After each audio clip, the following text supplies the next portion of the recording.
From the late 1950s until the early 1980s, you could buy from Fender a 3/4 scale electric guitar. This is 1972 model here, and it was primarily designed for student use. Just a single pickup on the neck here, and just volume and tone controls. Now, with this one, I've modified it a bit to take some bass strings. Now, this shouldn't work, but it does. Let's have a look.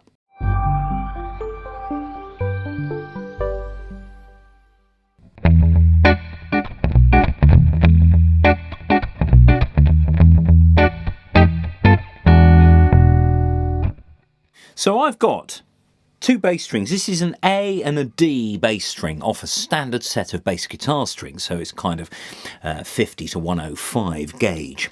And I've just taken those strings, and what I've done is I've just rested them on top of the nut. The guitar has received no modification whatsoever. In fact, I've just modified the strings, so I've actually just cut away the outer winding on here. You can see there, I've just cut that to allow the inner core to go around each of the tuning heads, so that, you know, the string isn't too wide. Now, the tension on these strings is very low, and I sort of thought, oh, is this going to destroy the neck? Well, it's been like this for 15 years, so I think it's probably safe to say it's happy. At the other end, the bass strings just sit on the very, very basic screw-threaded bridge section. Tuning-wise, it's not great, but it's okay. Now, the trouble is that when you plug a bass string that's this gauge across this scale length and this tension,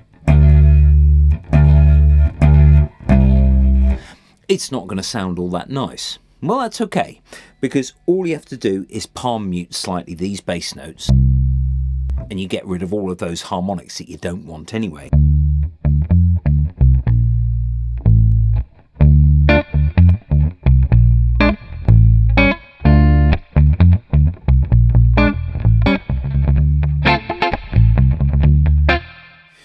Now, when you've got a chord like, I don't know, D major, for example, so I'm barring a C shape at 2nd fret, because of the scale length of this, I can actually play my bass line sort of within the shape.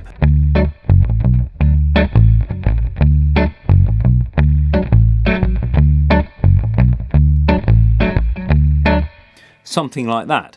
So I'm just literally using my last 3 fingers on 3 of the guitar strings. The other strings are just, I think they're 11 gauge. They're sort of slightly fatter strings, so that I can just balance the sounds a little bit better. But I'm just plucking the strings with my fingers. And it could be any of the 3 or just 2.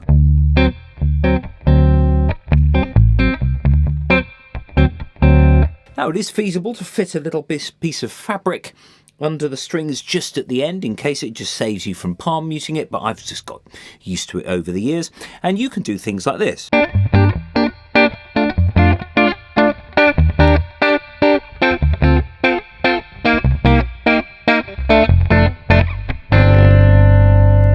Roxanne! Now, when you play an E-shaped chord, you don't want both of your bass strings. You just want one of them. So when you play an E shape, just mute the A string with your annular finger, so that you get this. So that you've just got that, and then your 4 guitar strings. On an A shape, it's a bit easier, because you just mute the we mute the 6th string, the low E, and just strum across.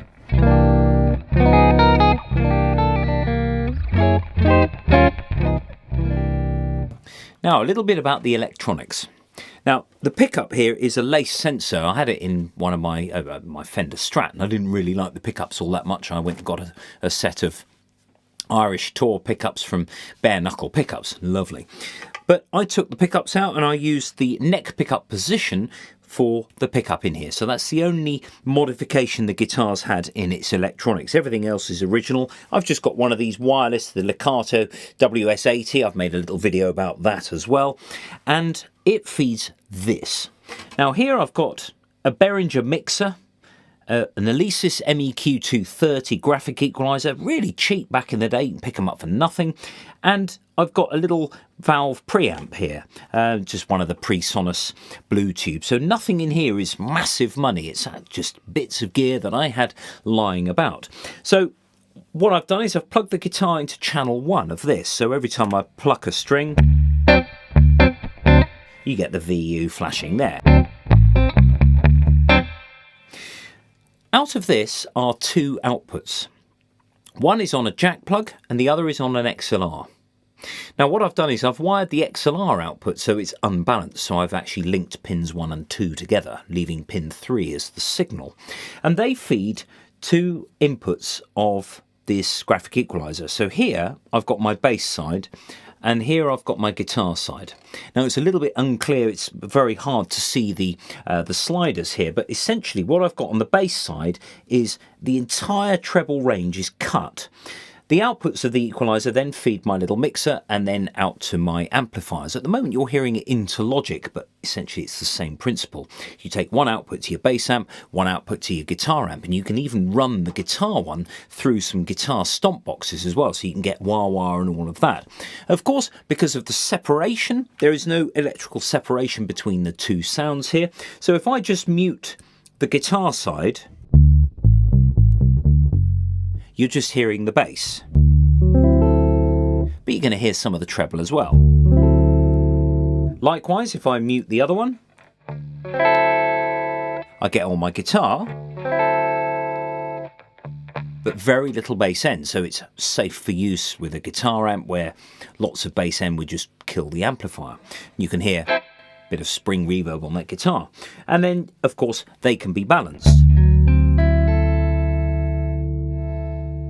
according to taste, or you can adjust them on the guitar amp. Now, there is a bit of an impedance matching issue with this, and also because all of this is runs on a 3-pin mains plug, you may get some hum issues with your guitar.